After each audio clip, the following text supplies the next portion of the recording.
Hello, and welcome back. If this is the first video you're seeing that I've done on the Lemur Pro 10, I suggest that you might consider going back and seeing the first 3 videos I did when I first received it. This is my 2-year update, although it's closer to 23 months. I figured I better get it done, or it wouldn't ever get done. So, I'm going to go over how the hardware is holding up, some of the issues I've had with software, and kind of give you my overall recommendation. I feel that these will still apply to the new Lemur Pro 11 because that's just, as far as I can understand, it's just a newer Intel CPU. The rest of the system is still the same Clevo chassis, and so I think that a lot of what I've learned here will apply there. First, I'd like to address the power supply. There were a lot of comments in the previous videos that apparently I wasn't very clear about it. My main complaint was the length of the wires. The brick itself is really small and lightweight, and I really like it. But the problem is the cords are short, and people are saying, well, the wall cord is replaceable, just get you a long one. And that's not the problem. The problem is this wire here, between the laptop and the pack. So to demonstrate that, I put an extension cord on this. And let's just say, for the sake of argument, this cord's 100 foot long, so I can walk all over the house, sit down wherever I want. I don't have to worry about the AC power. It's taken care of. So I've got this to handle. Let's say I'm sitting at a table. I don't want the wall wart up here in my way, so I put it down here. Well, now it's hanging off, banging on the side of the table, or in midair, tugging on the laptop. All right?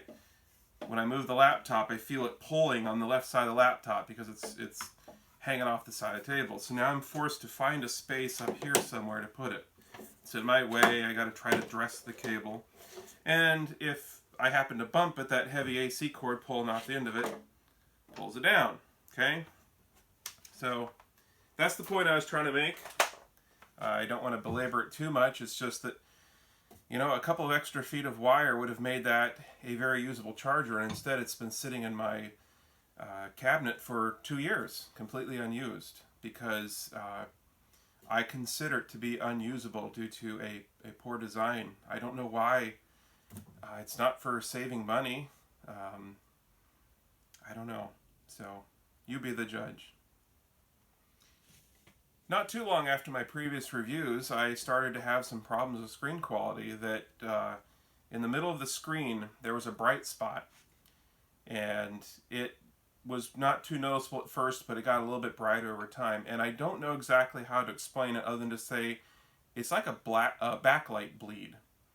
But on dark screens you don't see it, and on bright screens it shines very brightly. And since it's smack in the middle of the screen, there are times where when I don't see it, I forget it's there, and then I switch to like a document with a white background, and bam, there's the bright spot. There's no dead pixels that I can tell, so that's the only blemish. However, in the last few months, I've begun to notice a black light bleed around the edges. So especially with the dark mode, where the screen is black, around the perimeter of the screen, there's this bright light shining around. I didn't notice that when it was new. I feel like that's something that's only come on lately. It's not a huge deal, but it is disappointing for only 2 years of age to have pixels that are not maintaining the same brightness across the screen, both dead center and the perimeter. One of my concerns early on was the durability of the rubber feet on the bottom, because they're just peel and stick as far as I can tell. They're very soft and rubbery, which was nice because when you put it down, it's very quiet. The problem I have is I tend to put my laptop down like this, and then I reach down and pick it up like this. I've been doing this for over a decade, so I'm not likely to change. The problem is one of the pads is right here, and on my old MacBook it wasn't a big deal because my thumb didn't really grip it because the feet are very small.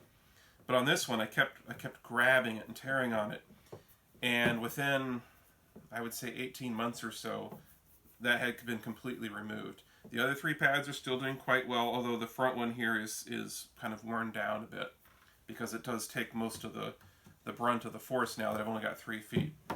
So I contacted System76 and said, hey, can I get 4 new rubber feet? I'd like to buy them. Give me a part number. I'll go out. I'll buy them. No big deal. And they said, well, you'll have to sell you a bottom chassis. A bottom cover. And we don't have a used one in stock right now, so that'll be $90. I just need 4 rubber feet. The other hardware issue I had very recently was I began to notice that the keyboard was no longer flat. It was bulged up in the middle. So I took the back cover off and I found out that one of the 4 cells, one of the 4 packs in the battery had swollen up. So I contacted 76 and said, hey, I'd like to buy a battery. And 4 days later they said, oh, that'll be $170. For a cheap battery pack? It took you 4 days to tell me it's $170? Folks, it took me 4 days to get on eBay, find the same battery for $100, shipped to my door in 4 days. So, I don't know what to tell you other than don't bother System76 with requests for parts. Now, one of the positive things I will say about System76 service is that they provided me with a schematic for the motherboard when requested. I've not had a reason to use that, which is great, but it's nice to know that that is available should you need it. And as long as we talk about hardware durability, I'll mention that at one point I had earbuds plugged into the headphone jack, and I dropped the computer and it fell over and hit the headphone jack, and it actually broke the earbuds and I had to buy new earbuds. But the headphone jack on the laptop was fine, and it continues to work just fine until today. So that was a pleasant surprise, for ruggedness there. One of my biggest complaints early on was that if I put the computer to sleep at night, when I got up in the morning, at least 10% of the battery was drained. And I almost came back and made a video a few months later because I suddenly noticed it was only 5% at night. And I'm like, oh my goodness, they fixed the problem. I need to let everybody know that it's been fixed and that is no longer accurate. And I was about to make the video, and a few weeks later, it was back to 10% again. Some update must have come through because System76 puts out updates almost weekly, I think. So unfortunately, it got back to 10%. And then as my battery aged, it became 11%, 12%, 13, 14, 15%. So I'm still unhappy with how much energy is consumed while the computer's sleeping. The other problem I had was I was only getting 3 to 4 hours of battery life while watching videos. And combine that with the unsatisfactory power supply, I really felt tied to the wall. And just a few weeks ago, I decided to look into why the second SSD drive inside of here that I used for time shift would disappear after maybe an hour or two after a reboot. You reboot, comes back, you can do a couple of backups, and then the thing would disappear. And I blamed it on the drive that I had bought, which was a pretty inexpensive Crucial drive. I didn't need too much from it. It's a little 250 gig. So I thought, well, maybe that's the problem. So I bought a Samsung Terabyte 980. It's very similar to what's in there. It's just the Gen 3 version. And at first I thought I had it working because it seemed to stick around longer, but then, the time shift drive disappeared again. And I thought, what is going on here? So at one point during all of this debug into time shift, I actually removed the drive temporarily, and the computer only had one drive in it. And then I noticed that my battery life jumped by about 2 hours. And I thought, is that just the second drive in there? So I put the second drive back in. My battery life dropped down. So then I took the back cover off with the computer running, and sure enough, the little ASIC chip that's right here next to the connectors was too hot to touch. Just smoking hot. Whatever's causing that drive to no longer be readable from Linux, whether it was time shift or whether I mounted it as a normal drive in my home directory, it didn't matter. Within a few hours or a day or so, it would disappear, and the drive would just be smoking hot, burning up energy. So I've now taken that drive out, and I'm happy to report that my use times are much, much better. Instead of 3 to 4 hours of watching video and surfing the internet and whatnot, it's more like 5 and 6 hours.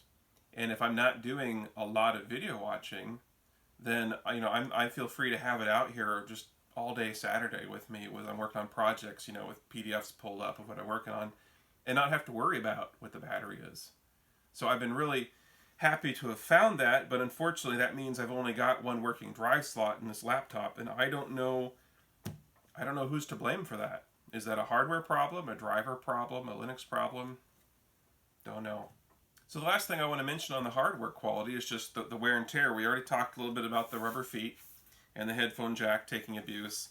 You know, I've got kids. This thing's been knocked over dozens of times. I've dropped it on the floor a few times. I've bumped and banged it into things, and the black paint here is scuffed and scratched in a few spots. You know, there's little chips along the corners. You know, on the palm rests where, you know, where my hands rest are a little bit shiny just from the, you know, the polishing of the paint by rubbing on it. So overall, for 2 years of wear and tear, I would say not too bad. The chassis is holding up pretty well. There have been a couple times in the last year or two where I wanted to make a video to let you all know that some software bug I'd complained about was fixed, or something new had popped up that I wanted to mention. And that kind of sums up the 2 years of owning this laptop, is that the quirks and the kind of things that don't work as well as I'd like them to keep changing. And so what I say in one video is not going to be accurate by the time, you know, you try it out. One example of that would be, you know, my earbuds that I use all the time for this computer. They're just standard Apple earbuds, and it's a Apple, you know, headphone jack to USB Type-C adapter that I plug in. And when I first reviewed this, it didn't work real well. I had to mess around in the settings a lot, kind of plug it in and out to get it to work, and then it would work until I unplugged it, and then, you know, it wouldn't work again until I'd messed with it. And I'm happy to say that within a month or two of after my previous videos, that went away, and it worked flawlessly for like the past year and a half. And then 22.04 LTS came out, and I'm guessing because of the changes of the audio system to Pipewire, that it broke, basically. It works reasonably well. The problem is when the computer comes out of sleep, it doesn't know that the earbuds are connected, and it uses the speakers. And you can either restart the audio system or just unplug and plug it back in, and it will start working again. I'm hoping they'll get that resolved. This isn't LTS. It's kind of funny that the non-LTS releases were the good ones that worked well for me. And then I think, oh, an LTS is coming out, so if everything works perfectly like it does on this version, I can just stay with it happily for a long time. And they break a bunch of stuff. And, you know, here we are 6 months later, and it's still not fixed. Which brings me to my next point. Who do I complain to when I have a problem? So, for instance, the backup software, DejaDupe. When I first got it, one of the complaints that I would have voiced about it was that once it starts a backup, there was no way to pause it or cancel it. You were stuck, you know, throughout the whole duration. And do I complain to Pop! OS? Or System76 via a Pop! OS ticket? Do I complain to Gnome? Do I complain to DejaDupe? I don't know who to go to necessarily. I'm sure either one of those would have eventually had a good result, but I don't want to, you know, bug people who have nothing to do with the bug. And then about the time I got myself worked up enough to make a bug report, I suddenly noticed, wait a minute, I can now tell it to resume a backup later. Great. And then I was thinking, you know, that's really annoying is when I get up in the morning, I open up my computer and let's check my email, and, you know, I lost 15% of battery last night, so now I'm down to, you know, 15% of battery or whatever. That's okay. That's enough time to check my email before I find some power to plug into. And then all of a sudden I hear my fans kick up because DejaDupe's working, and my battery just goes, and the computer shuts down. And it's like, why would you start a backup on a laptop with a low battery? So eventually I did the right thing, and I tracked down the bug report system for Gnome, and I filed a bug report against DejaDupe, and within a few hours it had been closed. The developer said, hey, we just added that feature in the latest version, so someday we will get that capability. But you know, I even checked the change logs for the new releases before I filed the bug report, and it was difficult to even see that had been done. You know, I had a lot of problem with Evolution as my email client early on. It was very slow to load emails. That slowly improved, and then it got better. And then with 22.04, it got some bugs back in it, and those have slowly worked out. So it's been decent for me.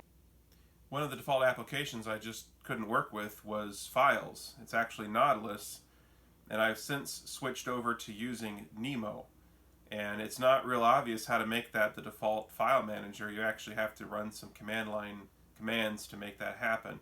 But it was well worth the effort for me because Nemo has a lot of the features that I expect from a file manager that were missing from Nautilus. Another application switch I made was the default image viewer because, in my opinion, if I double click on a JPEG that's only a few megabytes in size, it should immediately appear upon my screen. I mean, if GIMP can load itself and display an image in a couple of seconds, you know, a regular old JPEG file browser ought to be able to do it. But the photo software that came with Gnome was exceedingly slow. And I don't know if that's been fixed, because honestly I don't care. I found a new one. I can't remember what it is off the top of my head, because I just don't even care that much. It just needs to work quickly. And the last thing I want to mention about my software experience is that, as mentioned in a previous video, there was a BIOS update that came out, and I went ahead and applied it when I read the comments and someone said, hey, that was me that filed a bug report that caused that fix to come out, and I recognized that, you know, there was a true bug there that should be addressed. And a couple months after that, I would say, I got another BIOS notice, you know, popped up on my screen, and it kept popping up and popping up, popping up. And I don't like to rush to update a BIOS, but I couldn't figure out a way to squelch just that one message and not, you know, a lot of other messages that I might be interested in. So I eventually caved in and updated, and the very next day, it wanted me to update the BIOS again to fall back to the previous version. And since then, there's never been another update. So it's kind of a poor experience to be nagged to do an update and then have it get pulled because it turns out it wasn't ready for prime time and apparently never will be. System76 just announced they're moving to annual release cycles. Does that mean I'm going to abandon ship and do the popular thing and get all mad and say I'm going to go use something else? No, I don't think it's that big of a deal. I'd rather have an experience that is stable than cutting edge on my laptop. If I want cutting edge, I have Debian testing that I can go to and play around there. I think System76 does a good job of keeping applications updated anyway. Firefox is always up to date. The kernel is kept up to date. Just the other day I noticed my laptop was actually running a newer kernel version than Debian testing. So I don't think it's a big deal. There's always flat packs if you're in a hurry. Also, you can be part of the solution. I recently got a 3D printer and I installed Cura on my laptop to do the slicing, and I thought, well, gee, this is kind of old. It's 4.13. You know, 5.2 is out now. I wonder why that's not available. So, well, where does Papa West get their packages from? Well, from Ubuntu. Where does Ubuntu get it from? Debian. Go back to Debian. What's the holdup? Lack of manpower or woman power. There's not enough volunteers. There's not enough people packaging. So you can help out by going and helping the packagers in Debian to do their work. You can volunteer to help make the packages, test the packages, or anything else that they might need.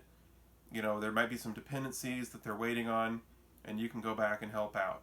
So feel free to jump in if your favorite application is a little bit outdated. Now, there are plenty of things to like about this computer. It's pretty lightweight and portable.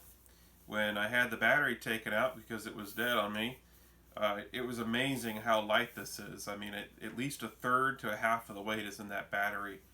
And during that period of time, I switched to using my old faithful, 15-inch 2012 MacBook Pro, and I was not prepared for just how heavy it is.